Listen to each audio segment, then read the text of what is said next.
নমস্কাৰ। আচলতে মই আজি সমান কলা তথা মাৰ্চিয়েল আৰ্টৰ যিখিনি প্লেয়াৰ আছে আমাৰ, সেই সকলো প্লেয়াৰবিলাকক আমাৰ কেইটামান বস্তুৰ প্ৰয়োজন আছে।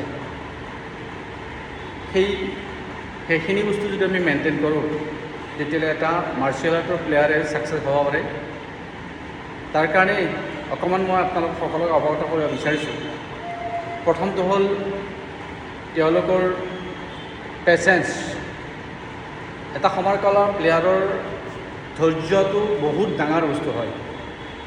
ধৈৰ্য বুলি ক'লে আমি মোলৈ এটা মনত আহি পৰে, সেইটো হ'ল যে আমাৰ চীন দেশত যি আমাৰ চাওলিন টেম্পলবিলাক আছে, সেই চাওলিন টেম্পলবিলাকত তেওঁলোকৰ গাৰ্জেনবিলাকে ল'ৰা ছোৱালীক ছমাহ, এবছৰ, দুবছৰ, 3 বছৰলৈকে তেওঁলোকে হোষ্টেলত ৰাখে, অকল তেওঁলোকে চাওলিন টেম্পলত প্ৰেক্টিছ কৰাৰ কাৰণে।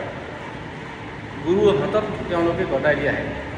তাত এনেকুৱা ধৰণৰ সাংঘাতিক অনুশীলন কৰে তেওঁলোকে, তো তেওঁলোকৰ সেই অনুশীলনে চৰম পৰ্যায় পাই যায়।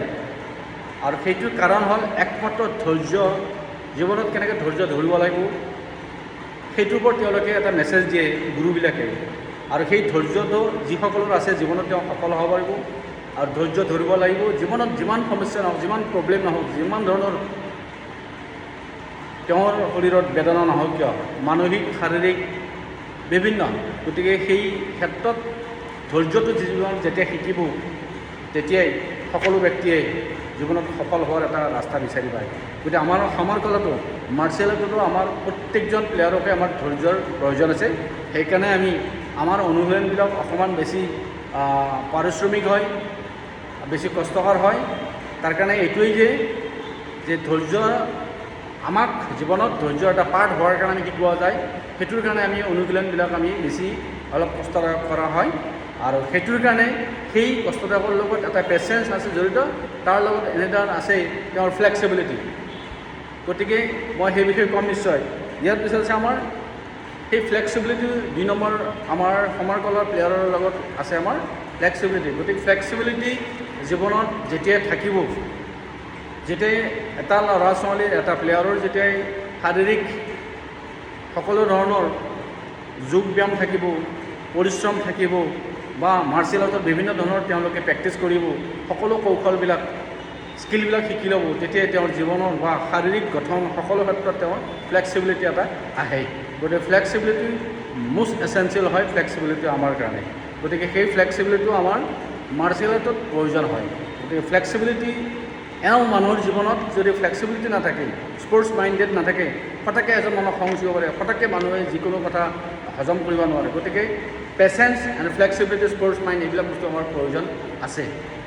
3rd নম্বৰতে আছে আমাৰ বেলেঞ্চ ডায়েট।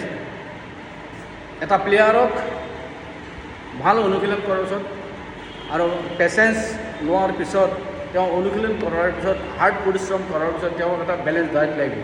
যদি তেওঁ সুন্দৰভাৱে প্ৰেক্টিছ কৰি আছে, তেওঁ অনুশীলন কৰি আছে, আৰু অনুশীলন কৰাৰ পিছত যদি তেওঁ বেলেঞ্চ ডায়েট নাথাকে, তেতিয়াহ'লে তেওঁ মেল নিউট্ৰিশ্যনত ভোগে। তেওঁ শৰীৰত যিখিনি লাগে, তেওঁক মিনাৰেল, ভিটামিন, নিউট্ৰিশ্যন, এই সকলো বস্তু যেতিয়া তেওঁ অভাৱ হৈ যাব, তেতিয়াই সেইজন মানুহৰ বিভিন্ন ধৰণৰ ৰোগৰ লক্ষণ আহিব পাৰে, উইক হ'ব পাৰে, মাথা ঘূৰাব পাৰে, বা বিভিন্ন ধৰণৰ সমস্যা আহিব পাৰে। গতিকে আমি এটা ল'ৰা ছোৱালী প্লেয়াৰবিলাকে খেলাৰ উপৰিও, মাৰ্চিয়েল আৰ্ট কৰাৰ উপৰিও তেওঁ বেলেঞ্চ ডায়েটৰ ওপৰত গুৰুত্ব দিব লাগে। যদি ছিনিয়ৰ ল'ৰা ছোৱালীয়ে তেওঁ নিজে বুজি পাব, আৰু যদি সৰু ল'ৰা ছোৱালীয়ে, তেতিয়াহ'লে সেই ল'ৰা ছোৱালীক, সেই প্লেয়াৰবিলাকৰ কাৰণে মাক দেউতাকে বেলেঞ্চ ডায়েটৰ ওপৰত বেছি গুৰুত্ব দিব লাগে। যে মোৰ ল'ৰা ছোৱালীয়ে খেলিব যোৱাটো ডাঙৰ কথা নহয়, তাৰ লগত তেওঁ যিখিনি নিউট্ৰিশ্যন, ভিটামিন, মিনাৰেল, লাগতিয়াল যিখিনি খাদ্য, সেইখিনি বস্তু আমি খুৱাব লাগে। কিয় আজিকালি নাখাবলগীয়া ধৰণৰ বস্তু ল'ৰা ছোৱালীয়ে বেছিকৈ খায়। সেই যাৰ কাৰণে জাংক ফুড আমি বেছিকৈ খাওঁ, বা বিভিন্ন ধৰণৰ এনেকুৱা ধৰণৰ বেয়া খাদ্যবিলাক আমি খাওঁ, যাৰ কাৰণে ল'ৰা ছোৱালীৰ মাল নিউট্ৰিশ্যন হয়। আৰু কিন্তু যদি গাখীৰ খাব দিয়া হয়, আজিকালি নাখায়। তাৰ তুলনাত আমাৰ ল'ৰা ছোৱালীয়ে কি খায়? গুটখা খায়, চিগাৰেট খায়, বা এনেকুৱা ধৰণৰ বিভিন্ন ধৰণৰ জাংক ফুডবিলাক খায়। গতিকে সেইটোৰ কাৰণে আমাৰ ল'ৰা ছোৱালীৰ মাল নিউট্ৰিশ্যন হয়। গতিকে মাৰ্চিয়েল আৰ্ট কৰা সকলো ল'ৰা ছোৱালীৰ বেলেঞ্চ ডায়েট খোৱাৰ ওপৰত গুৰুত্ব দিব লাগে। নেক্সট আছে 4 নম্বৰটো হ'ল আমাৰ গ'ল আমি যে মাৰ্চেল আৰ্ট শিকিছোঁ তাৰ ওপৰত আমাৰ গ'লৰ কেইটামান বিভাগ আছে। প্ৰথমটো হ'ল হয়তো আপুনি সাধাৰণভাৱে ভাবিব যে মই মাৰ্চেল আৰ্ট শিকিছোঁ, কুম্ফু শিকিছোঁ, জিত কুণ্ডু শিকিছোঁ, উচু শিকিছোঁ, যে মই ইয়াৰ এটা ৰেংক এটা আছে যে এনেকুৱা মাষ্টাৰ ডিগ্ৰী ব্লেক বেল্ট, তো মই ব্লেক বেল্ট ল'ম। এইটো সাধাৰণভাৱে এটা তেওঁ 2 বছৰ 3 বছৰ 4 বছৰ শিকাৰ পিছত তেওঁ ব্লেক বেল্ট ল'ব। এইটো এটা সৰু এটা তেওঁৰ গ'ল থাকিব পাৰে।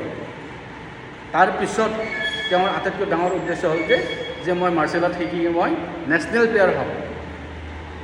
মাৰ্চেল আৰ্ট শিকি মই ইয়াৰ পৰাই কি হয় এটা ফাইনেন্সিয়েল ফ্ৰীডম হ'ম, মই এটা লাইফত ডাঙৰ কেৰিয়াৰ বনাম, মই এছিয়ান গেমছ খেলাম, মই অলিম্পিক খেলাম। এনেকুৱা ধৰণৰ গ'ল লৈ আমি ফ'কাছ কৰিব লাগে। তেতিয়াই স্পৰ্টছৰ জৰিয়তে, মাৰ্চেল আৰ্টৰ জৰিয়তে, সমাৰ কলাৰ জৰিয়তে আমি এটা জীৱনত ছাকচেছফুল আমি আহিব পাৰিম। গতিকে সেইটোৰ কাৰণে মই সকলোক আহ্বান কৰিছোঁ যে এটা মাৰ্চেল আৰ্টৰ প্লেয়াৰৰ কাৰণে যিখিনি বস্তুৰ প্ৰয়োজন, যিখিনি বস্তু আমাৰ নলেজ অভিজ্ঞতাৰ আমাৰ প্ৰয়োজন, সকলো বস্তু আমি ইয়াত শিকোৱা হয়। গতিকে আমাৰ ইয়াত ৰঙিয়াত যি আমি চাউলিন মাৰ্চেল আৰ্ট সমাৰ কলাৰ যি একাডেমি আছে তাত আমি সকলো ধৰণৰ সকলো কথাবিলাক আমি ল'ৰা ছোৱালীক শিকোৱা হয়, যিখিনি প্লেয়াৰ আছে। আৰু এই 4টা বস্তু আমাৰ প্ৰয়োজন আছে। নিশ্চয় ল'ৰা ছোৱালীয়ে নিজে চিন্তা চৰ্চা কৰক আৰু লগতে গাৰ্জেনবিলাকক এই সকলো বিষয়ত আমি জানিব লাগে। তাৰ কাৰণে মই সকলো আহ্বান কৰিছোঁ। Thank U. জয়